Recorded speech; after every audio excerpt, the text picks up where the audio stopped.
भगवत गीता। इस भगवत गीता में मानव के लिए अनमोल वचन है जो हम सबको अच्छा विचार देता है और हमें अच्छी जिंदगी जीने का राह दिखाता है। नमस्कार मित्रों, आप सभी का एक बार फिर से माता का ज्ञान चैनल पर आप सभी का स्वागत है। भगवद गीता अध्याय 5 श्लोक 25। लभन्ते ब्रह्मनिर्वाणमृषय क्षीणकल्मषाः छिन्नद्वैधा यतात्मान सर्वभूतहिते रता। लभन्ते ब्रह्म निर्वाण ऋषयः कृष्णकल्मषाः छिन्नद्वैधा यतात्मा सर्वभूतहितरताः। लभन्ते प्राप्त करना, ब्रह्म निर्वाणम भौतिक अस्तित्व से मुक्ति, ऋषिया पवित्र व्यक्ति, कृष्ण कल्मषाः जिनके पाप नष्ट हो गए हैं, छिन्न नष्ट हो गया, द्वैधा संदेह, यतात्माना जिनका मन अनुशासित है, सर्वभूत सभी जीवों के लिए, हित कल्याण कार्य में रता आनंद मनाओ। लभन्ते ब्रह्म निर्वाण ऋषय क्षीण कल्म छिन्न द्वैधा यतात्मा सर्वभूत हितरता। अनुवाद, वे पवित्र व्यक्ति जिनके पाप शुद्ध हो गए हैं, जिनके संदेह नष्ट हो गए हैं, जिनके मन अनुशासित हैं और जो सभी प्राणियों के कल्याण के लिए समर्पित हैं, वे भगवान को प्राप्त करते हैं और भौतिक अस्तित्व से मुक्त हो जाते हैं। पिछले श्लोक में श्री कृष्ण ने उन ऋषियों की स्थिति बताई जो अपने भीतर ईश्वर के आनंद का अनुभव करते हैं। इस श्लोक में उन्होंने उन ऋषियों की स्थिति का वर्णन किया है जो सभी प्राणियों के कल्याण में सक्रिय रूप से लगे हुए हैं। रामायण में कहा गया है, पर उपकार बचन मन काया, संता सहज स्वभाव खगराया। करुणा का गुण संतों का आंतरिक स्वभाव है। इससे प्रेरित होकर वे दूसरों के कल्याण के लिए अपने शब्दों, मन और शरीर का उपयोग करते हैं। मानव कल्याण एक सराहनीय प्रयास है। हालांकि कल्याणकारी योजनाएं जो केवल शारीरिक देखभाल के लिए प्रतिबद्ध हैं, उनका परिणाम केवल अस्थायी कल्याण होता है। एक आदमी भूखा है, उसे भोजन दिया जाता है और उसकी भूख शांत की जाती है, लेकिन 4 घंटे बाद उसे फिर से भूख लगी है। आध्यात्मिक कल्याण सभी भौतिक कष्टों की जड़ तक जाता है और आत्मा की ईश्वर चेतना को पुनर्जीवित करने का प्रयास करता है।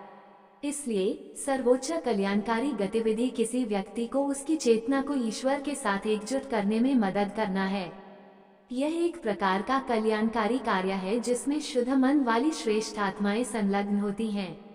इस तरह की कल्याणकारी गतिविधि भगवान की कृपा को और आकर्षित करती है, जो उन्हें मार्ग पर और भी आगे बढ़ा देती है। अंत में जब उन्होंने मन की पूर्ण शुद्धि प्राप्त कर ली है और भगवान के प्रति अपना समर्पण सिद्ध कर लिया है, तो वे आध्यात्मिक क्षेत्र और दिव्य निवास के लिए मुक्त हो जाते हैं। इस अध्याय में अब तक श्री कृष्ण ने कर्मयोग के मार्ग का गुणगान किया है।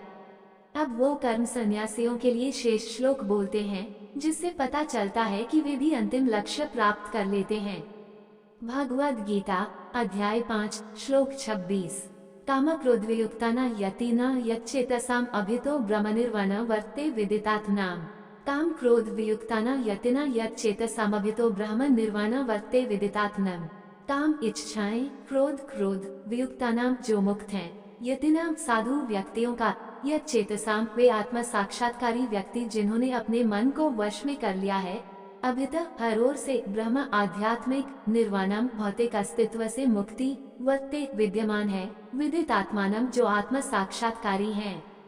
काम क्रोध वियुक्ताना यतिन यच्चेतसमभितो ब्रह्म निर्वाण वर्ते विदितात्मनम। अनुवाद, उन सन्यासियों के लिए जिन्होंने निरंतर प्रयास से क्रोध और वासना को तोड़ दिया है, जिन्होंने अपने मन को वश में कर लिया है और आत्मा साक्षात्कार कर लिया है, भौतिक अस्तित्व से मुक्ति यहाँ और इसके बाद दोनों है। कर्म योग अधिकांश लोगों के लिए सुरक्षित मार्ग है, जैसा कि श्लोक 5.2 में बताया गया है, और यही कारण है कि श्री कृष्ण ने अर्जुन को इसकी दृढ़ता से अनुशंसा की है। हालांकि जो व्यक्ति वास्तव में दुनिया से अलग है, उसके लिए कर्म संन्यास भी उपयुक्त है।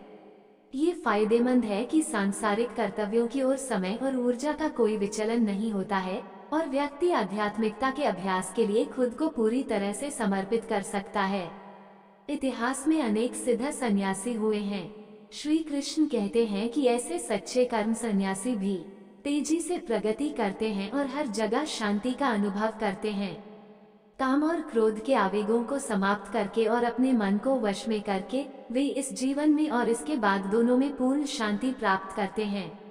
हम अक्सर यह गलतफहमी पालते हैं कि हमारे जीवन में शांति की कमी के लिए बाहरी परिस्थितियां जिम्मेदार हैं और हम उस दिन की आशा करते हैं जब स्थिति मन की शांति के लिए अनुकूल हो जाएगी। हालांकि शांति बाहरी स्थिति पर निर्भर नहीं है, ये शुद्ध इंद्रियों, मन और बुद्धि का उत्पाद है। सन्यासी अपने मन और विचारों को अंदर की ओर मोड़कर बाहरी परिस्थितियों से स्वतंत्र अपने भीतर शांति का सागर पाते हैं और फिर आंतरिक मशीनरी के क्रम में वे हर जगह समान शांति का अनुभव करते हैं और इस दुनिया में ही मुक्त हो जाते हैं। भगवद गीता अध्याय 5 श्लोक 27-28। स्पर्शान् कृत्वा बहिर्बाह्यांश्च चक्षुश्चैवान्तरे भ्रुवो प्राणापानो समो कृत्वा नासाभ्यन्तरचारिणो यतेन्द्रियमनोबुद्धिर्मुनिर्मोक्षप्रायन् विक्तेच्छाभयक्रोधो यः सदा मुक्तः स। स्पर्शं कृत्वा बहिर्बाह्यांश्च चक्षुश्चैवान्तरे भ्रुवो प्राणापानो समो कृत्वा नासाभ्यन्तरचारिणो यतेन्द्रियमनोबुद्धिर्मुनिर्मोक्षपरायण विक्तेच्छाभयक्रोधो यः सदा मुक्तः स। स्पर्शन संपर्क इंद्रियों के माध्यम से कृत्वा रखते हुए, बहिर बाहर, बाह्यान बाह्य, चक्षु आँखें, च तथा इव अवश्य अंतरे बीच में, भ्रुव भुआओं का, प्राण अपानो बाहर जाने वाली और आने वाली सांसें, समो समान, कृत्वा रखते हुए, नासा अभ्यंतर नासिका के भीतर, चारिणों गतिशील, यथा नियंत्रित, इंद्रिया इंद्रियां, मना मन, बुद्धि बुद्धि, मुने ऋषि, मोक्ष मुक्ति, परायणा समर्पित, विगत मुक्त, इच्छा इच्छाएं, भय डर, क्रोधा क्रोध, यह कौन, सदा सदैव, मुक्त मुक्त, इव अवश्य, स वह व्यक्ति। स्पर्शं कृत्वा बहिर्बाह्यांश्च चक्षुश्चैवान्तरे भ्रुवो प्राणपनो समो कृत्वा नासाभ्यन्तरचारिणो यतेन्द्रिया मनोबुद्धिर्मुनिर्मोक्षपरायण विक्तेच्छाभयक्रोधो यः सदा मुक्तः स। अनुवाद। बाहरी आनंद के सभी विचारों को बंद करके, भौहों के बीच की जगह पर ध्यान केंद्रित करके, नासिका में आने और जाने वाली सांस के प्रवाह को बराबर करना और इस प्रकार इंद्रियों, मन और बुद्धि को नियंत्रित करना। जो ऋषि इच्छा और भय से मुक्त हो जाता है, वह सदैव स्वतंत्रता में रहता है। अक्सर त्यागी लोग अपनी तपस्या के साथ साथ अष्टांग योग या हठ योग की ओर अधिक झुकते हैं। उनकी अत्यधिक वैराग्य उन्हें भक्ति के मार्ग से उदासीन बना देती है, जिसके लिए भगवान के नाम, रूप, लीला और निवास पर ध्यान की आवश्यकता होती है। श्री कृष्ण यहाँ उस मार्ग का वर्णन करते हैं जो तपस्वी अपनाते हैं। उनका कहना है कि ऐसे तपस्वी अपनी दृष्टि और सांस को नियंत्रित करके इंद्रिय विषयों के विचारों को बंद कर देते हैं। वे अपना ध्यान अपनी भौहों के बीच केंद्रित करते हैं। यदि आंखें पूरी तरह बंद हो तो नींद आ सकती है और यदि वे खुले हैं तो वे अपने आसपास की वस्तुओं से विचलित हो सकते हैं। इन दोनों दोषों से बचने के लिए तपस्वी आधी खुली आंखों से अपनी दृष्टि भौहों के बीच या नाक की नोक पर केंद्रित करते हैं।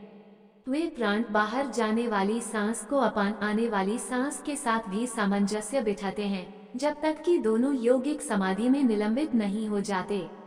ये यौगिक प्रक्रिया इंद्रियों, मन और बुद्धि को नियंत्रित करने में सक्षम बनाती है। ऐसे व्यक्ति भौतिक ऊर्जा से मुक्ति को ही अपना एकमात्र लक्ष्य बना लेते हैं। इस तरह के तप अभ्यास आत्मज्ञान, स्वयं का ज्ञान की ओर ले जाते हैं, न कि ब्रह्म ज्ञान, ईश्वर का ज्ञान की ओर।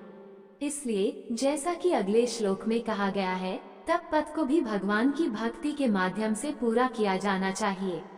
भगवद गीता अध्याय 5 श्लोक 29।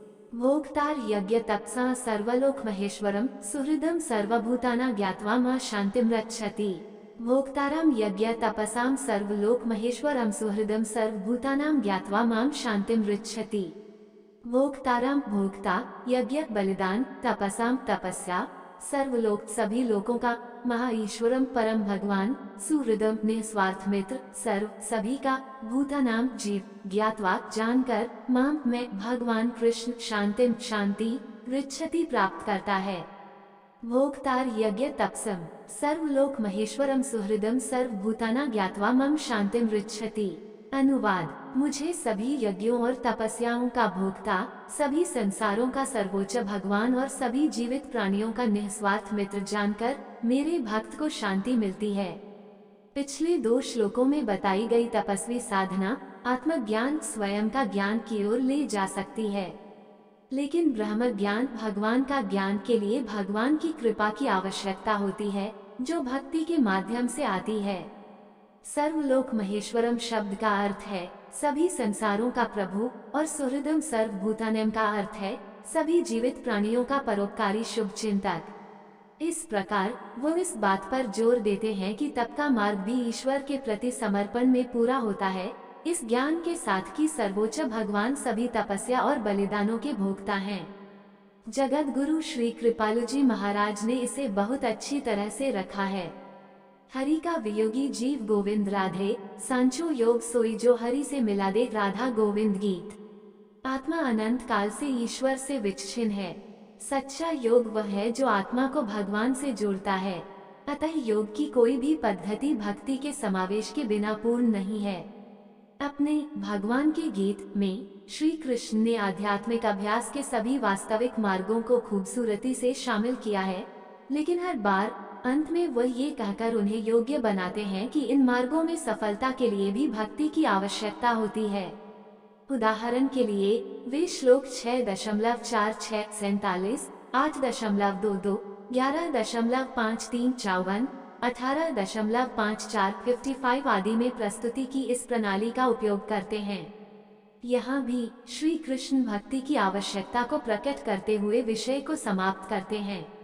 दोस्तों, ऐसे ही और कहानी सुनना या देखना चाहते हैं तो डिस्क्रिप्शन में लिंक मिल जाएगा, आप वहां जाकर देख सकते हैं। और आपसे निवेदन है कि यह वीडियो आपको अच्छा लगा हो तो लाइक शेयर सब्सक्राइब जरूर करें। धन्यवाद।